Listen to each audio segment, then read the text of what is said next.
After I filed a noise complaint, my neighbor began leaving dead plants on my porch every morning.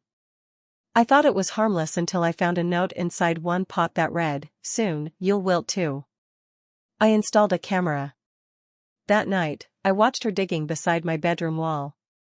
In her hands was a jar filled with. I don't like drama. I don't snoop on neighbors or try to be anyone's friend. I've been living in the same house in Lexington, Kentucky for 6 years. Quiet street, nothing fancy, but I liked it that way. After my divorce, I needed that peace. I needed a place to rebuild my life. But that peace ended 4 months ago. A woman moved into the rental house next door. Her name's Tessa. I didn't know her name at first. I just knew she had a stare that didn't blink and a way of walking like she didn't want anyone around her. Fine by me. I didn't want to chat. I just wanted to work, sleep, and be left alone. That didn't last long. The noise started almost immediately. Not just music, loud music. Random clanging, scraping, stomping up and down the hallway at 2 or 3 in the morning. Sometimes it sounded like she was dragging furniture across the floor. Sometimes it was like she was slamming things against the walls. One night I heard shouting. Not angry shouting, but chanting? I couldn't make out the words. I called the police. They sent someone. He knocked, she answered with a smile, and 5 minutes later, they left. Next night? Silence. Night after that? Louder than ever. So I filed a formal noise complaint with the city. That's when things turned. I walked out one morning and there was a pot on my porch. Dead succulent in it. Just sitting there like a gift. I didn't think too much of it. Tossed it in the trash. Next morning? Another one. Third morning? Another. At first, I thought maybe it was some weird recycling thing. Or maybe a kid's prank. But after 7 days in a row, I started to feel creeped out. Why dead plants? Why my porch? Morning 8, I found the note. It was buried in the dirt of the pot. Folded, damp, written on a stained index card in messy handwriting, "Soon, you'll wilt too." I stood there, reading it again and again. It made my stomach twist. I knew it was from her. Who else would do this? I called the cops again. They sent a younger guy this time. I showed him the note. He shrugged. She's being weird. It's not a crime. How is this not a threat? I asked. It's vague. Creepy, yeah. But unless she does something physical, there's not much we can do. You could file a restraining order if it keeps going. That wasn't helpful. I didn't sleep well that night.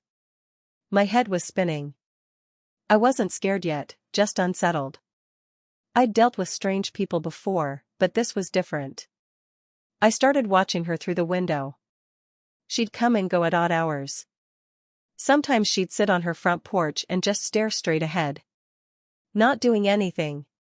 Not on her phone. Just sitting there. Staring. So I bought a camera. Installed it right above my front door.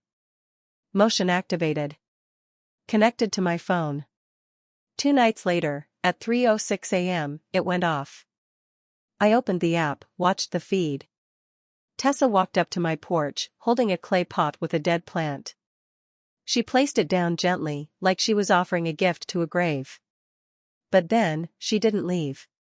She stood there. Just stood there. Watching the door.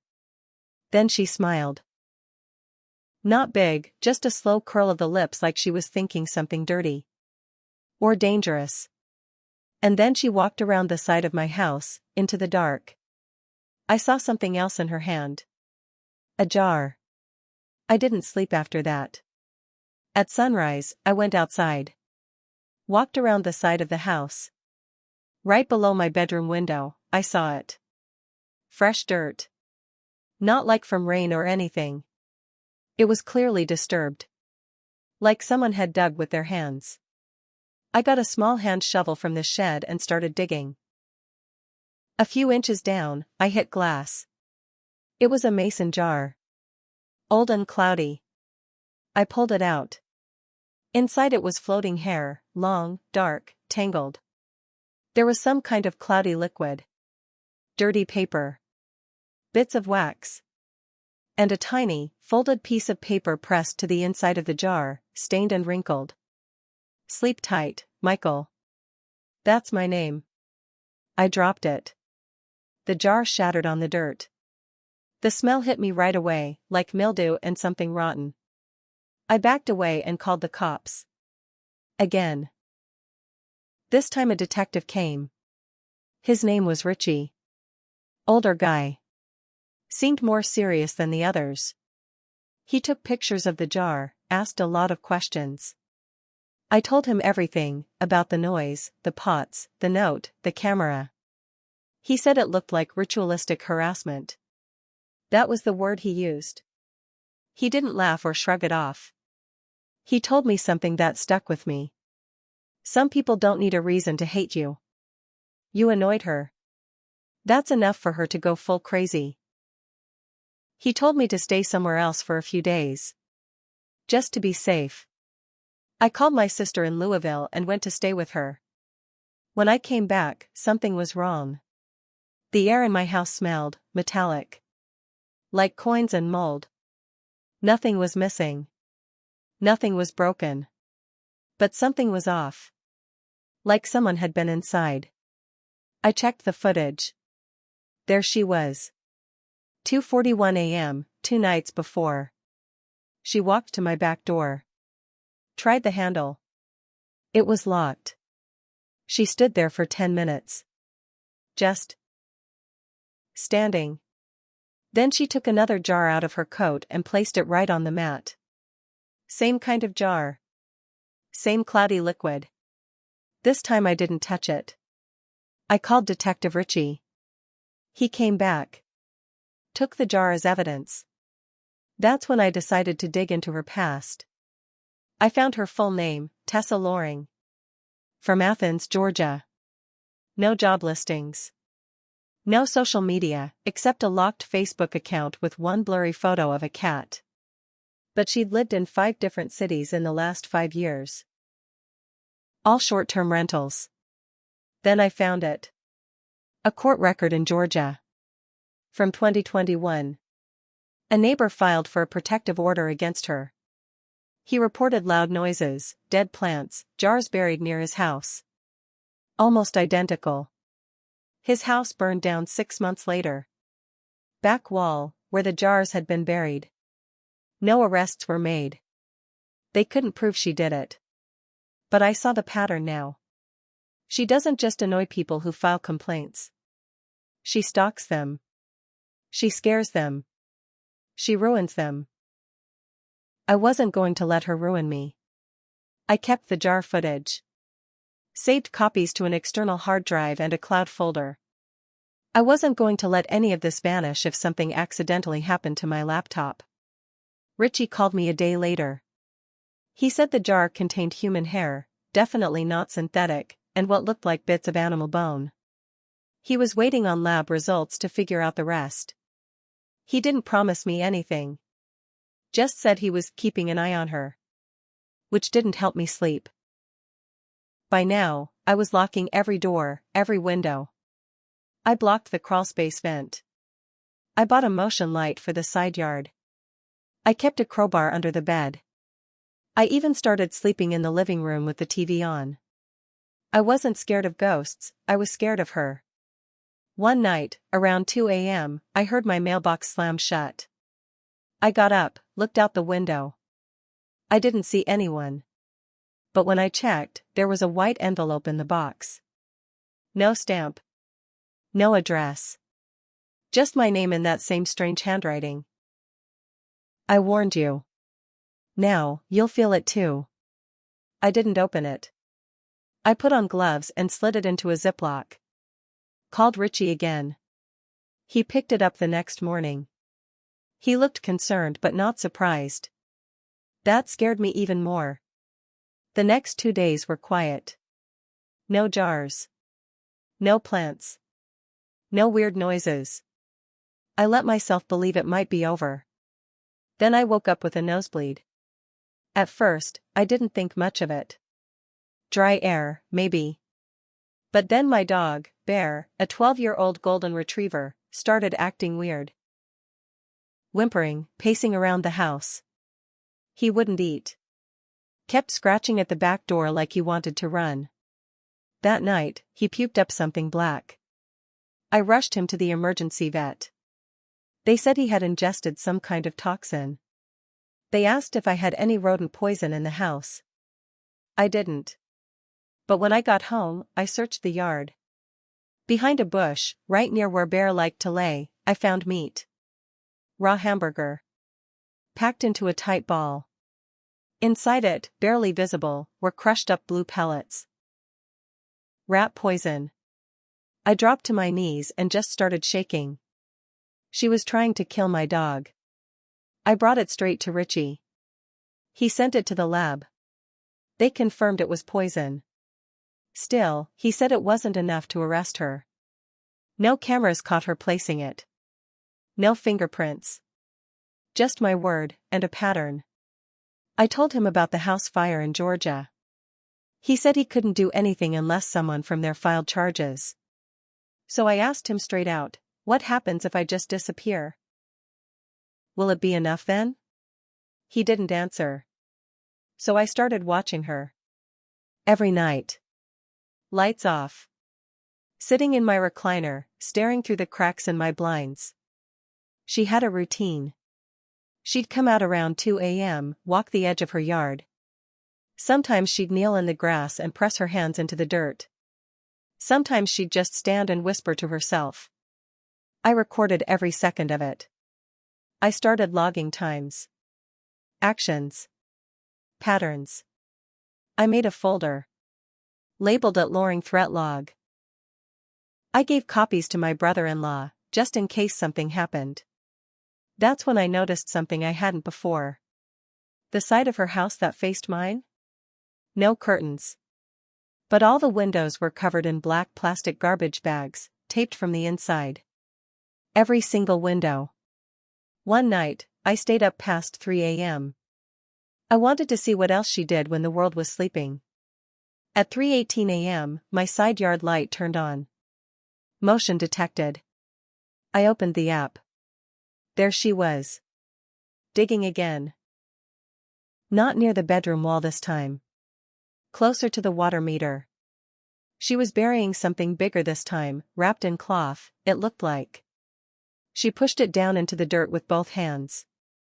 Then she stood up. Turned to the camera. Smiled. And mouthed something. I couldn't hear it. But I could read lips well enough. Next is fire. That was it. I was done watching. I'd warned the cops. I'd played it smart. I'd followed the rules. And now she was telling me, to my face, next is fire? I didn't care if they arrested her or not. I wasn't waiting around for her to light a match. The next morning, I drove to a hardware store. I bought 3 heavy-duty trail cameras, no Wi-Fi, no cloud. Just SD cards. One went in the tree behind the crawlspace. One hidden inside a fake sprinkler head near the back steps. One behind the meter box. I knew where she walked. I knew what she was doing. Now I just had to catch her. That night, I didn't sleep. And it paid off. At 2:47 a.m. I saw her silhouette through the blinds. She was wearing that same long coat. Barefoot again. She walked straight to the meter. Looked around. Then crouched. She dug for almost 10 minutes. Then she pulled out a small bottle and something metal. Looked like a propane torch. That was it. That was what I needed.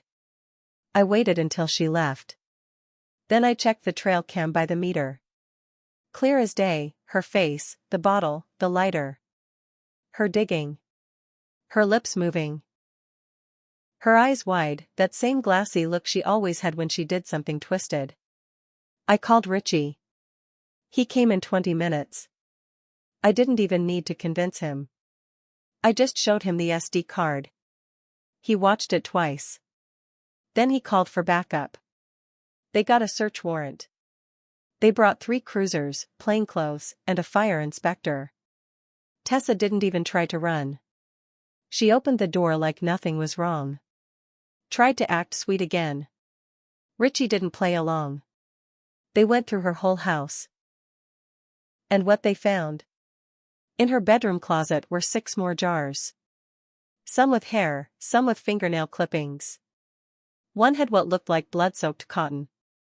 In the kitchen, they found a shoebox full of scorched matches, wax seals, and bones. Actual bones. Behind the black plastic on her windows? Hundreds of photos. Of me. Photos taken through my windows. Of me eating. Sleeping. Watching TV. There were lists. Notes. And a hand-drawn floor plan of my house. She'd been planning something much worse than I thought. They arrested her on the spot. 2 days later, I got a call from a prosecutor. They were charging her with attempted arson, animal cruelty, stalking, trespassing, and criminal threat. He said with the evidence I gave and her past history in Georgia, they'd put her away for a long time. That helped. But I still didn't sleep. Because the part no one knew, the part one didn't tell them, was that I'd already gotten my own revenge.